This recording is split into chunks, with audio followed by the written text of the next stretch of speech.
जय श्री कृष्ण। कृष्णाय वासुदेवाय हरे परमात्मने प्रणत क्लेशनाशाय गोविंदाय नमो नमः। जय श्री कृष्ण बंधु। आज हमारा चर्चा का जो विषय रहेगा वो रहेगा गृहस्थ धर्म के ऊपर। गृहस्थ धर्म का पालन किस प्रकार से किया जाए। हमारे वेदों में गृहस्थी के लिए बहुत सारे कर्म बताए गए हैं, परंतु कलिकाल में सभी लोगों के लिए वेदों का पढ़ना संभव नहीं है। महर्षि वेदव्यास जी ने जो वेदांत का सार है, जो वेदों का सार है, उसको वेदांत के रूप में, उपनिषद के रूप में लिखा। उपनिषद भी हमारे इतने विस्तृत हो गए हैं कि एक आम जन के लिए उनका अध्ययन कर पाना भी सरल नहीं है। अतः ऋषियों ने षड दर्शन का मार्ग अपनाया, जिसमें हमारे वैदिक 6 हमारे दर्शन बताए गए हैं, जिसमें सांख्य योग, वैशेषिक न्याय, पूर्व मीमांसा, उत्तर मीमांसा इत्यादि। 2 दर्शन और भी हैं जिनका प्रादुर्भाव भारत में हुआ है, जिनका जन्म भारत में हुआ है, परंतु वो वैदिक परंपरा को नहीं मानते, जैसे कि जैन धर्म, बौद्ध धर्म। और एक और है जो भगवान को ही नहीं मानता, उसको बोलते हैं हम चारवाक। चारवाक का मुख्य उद्देश्य है यथा जीवेत सुखम जीवेत ऋणम घृत्वा घृतम पीवेत। जब तक जियो सुख से जियो, और ऋण लेके भी घी पीना पड़े तो ऋण लो और घी पियो। उनकी आस्था भगवान में वैदिक परंपरा में नहीं है, परंतु हम यहाँ बात कर रहे हैं वैदिक परंपरा की।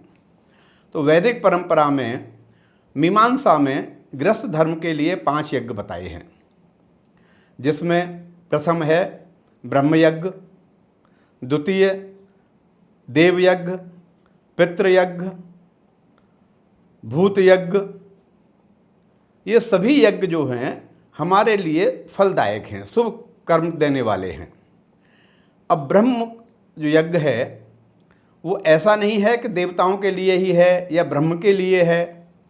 डॉक्टर राधा कृष्णन जी ने बड़े सरल भाव से इसकी व्याख्या की है कि ब्रह्म यज्ञ हम इस प्रकार कर सकते हैं कि जैसे कोई गृहस्थ है वह अपने बच्चों को धर्म की शिक्षा दे।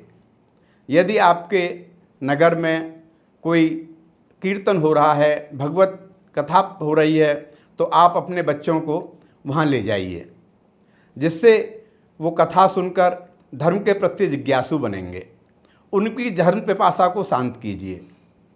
यदि हम बाजार गए हैं और हम 1000-2000 की कोई वस्तु अपने लिए लाए हैं, तो एक 100-200 रुपये की पुस्तक हम धर्म की छोटे छोटे बच्चों को पढ़ने के लिए भी ले आएँ, जिसका अध्ययन करने से वो धर्म के बारे में कुछ ज्ञान प्राप्त कर सकें।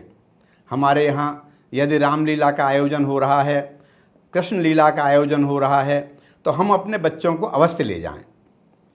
उनको देखने से यदि एक विश्वास मानिए कि अगर हमने रामायण के 4 भाग मुख्य रूप से अपने बच्चों को पढ़ा दिए, तो वो कभी भी अधर्मी नहीं बनेंगे और वो धर्म के अनुसार आचरण करके अपना जीवन यापन करेंगे, और जिससे आपकी मान प्रतिष्ठा मर्यादा भी बनेगी और उनका लालन पालन भी धर्मानुसार होगा।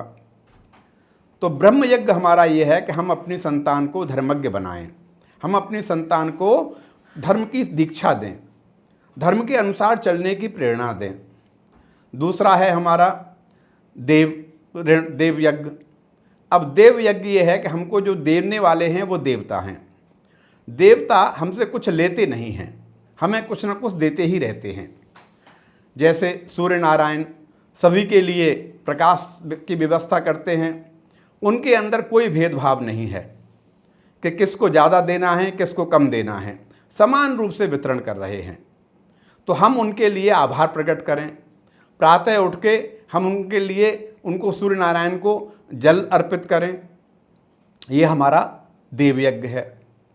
हमारे यहाँ जो भी ठाकुर जी विराजमान हैं उनकी पूजा अर्चना करें, आराधना करें, यही देव यज्ञ है गृहस्थियों के लिए। इसके अलावा जो हमारा पितृयज्ञ है, पितृयज्ञ में ये है कि हम अपने पूर्वजों को जो हमारे यहाँ मौजूद हैं वो इस पृथ्वी पर जीवित देव हैं। यदि हमने अपने माता पिता की सेवा कर ली तो मित्रों ये निश्चित है कि हमको किसी भी तीर्थ यात्रा में जाने की आवश्यकता नहीं है। यदि हमने अपने माता पिता को संतुष्ट कर लिया तो उन्हीं के चरणों में स्वर्ग है। हाँ, यदि हमें तीर्थ यात्रा जाना है जरूर जाएं, अपने माता पिता को तीर्थ यात्रा कराएं, अपने पूर्वजों को तीर्थ यात्रा कराएं, उनको जो भी दान पुण्य कराना चाहें उनके हाथ से संपन्न कराएं। इससे उनकी मान प्रतिष्ठा भी बढ़ेगी और आपका देव पितृयज्ञ भी पूर्ण होगा। दूसरा है भूत यज्ञ। भूत यज्ञ का अभिप्राय यह है कि सभी प्राणियों में भगवान को देखना। अब सब प्राणियों में भगवान को देखेंगे तो जैसे छोटी छोटी चींटियां हैं उनको हम अपने घर से कुछ पंजीरी बना के ले जाएं, उनको करें। हमारे घर पे कोई गाय आई है उसको हम नियमित रूप से एक जो रोटी निकालते हैं वो दें। अगर हमारे घर में श्वान आता है उसकी भी व्यवस्था करें। और एक भूत यज्ञ जो है वो महिलाओं के लिए बड़ा महत्वपूर्ण है। जो पति के द्वारा जो दिया गया धन है उसमें से कुछ धन संचित करके वो हम अपने ऐसे समय के लिए कि जब हमारे पास धन की व्यवस्था नहीं हो उस समय के लिए वह संचित करके रखें। उदाहरण के लिए जैसे किसी समय अचानक ही पतिदेव की बहन आ गई घर में, अब महीना दूर है, व्यवस्था कुछ है नहीं, तो पति का चिंतित होना स्वाभाविक है। उस समय हमारी माताएं उनको चिंता मुक्त कर सकती हैं और कह सकती हैं कि स्वामी आप निश्चिंत हो जाइए, आपकी बहन की व्यवस्था पूर्ण रूप से मैं करूंगी, और उनको यथोचित सम्मान सहित विदा करें। तो ये जो संचित धन जो है पूर्व में उन्होंने अपने पति की आय में से थोड़ा थोड़ा बचाया था, ये भी हमारा एक प्रकार का भूत यज्ञ है। और अंतिम है अतिथि यज्ञ। अतिथि यज्ञ क्या है कि किसी भी गृहस्थ के यहाँ से कोई भी अतिथि खाली हाथ ना चला जाए। जो हमारी महिलाएं हैं, माताएं हैं, उनका ये दायित्व बनता है कि यदि घर में कोई अतिथि है तो उस सबसे पहले उसको भोजन कराएं और उसके पश्चात जो शेष बचे उसको वो ग्रहण करें। अतिथि शेष भोजनम। और जो देवी, जो माताएं ये धर्म अपनाती हैं वो स्वयं देवी स्वरूपा हो जाती हैं। यहाँ पर अतिथि के लिए भी कुछ नियम बताए गए हैं। अतिथि को ऐसे घर में भिक्षा मांगने के लिए नहीं जाना चाहिए कि जहाँ दरिद्र नारायण का वास हो। वो देख लें कि घर की महिलाएं, जो माताएं हैं, वो आभूषण धारण किए हुए हैं, उनके गले में मंगलसूत्र है, कानों में स्वर्ण बालाएं हैं। यदि उनके यहाँ देने के लिए कुछ नहीं होगा तो ऐसे अतिथि अपने पुण्य वहाँ पर प्रदान करके आते हैं और वहाँ से दरिद्र नारायण को अपने साथ ले आते हैं। अतः अतिथि के लिए भी कुछ विशेष नियम हैं।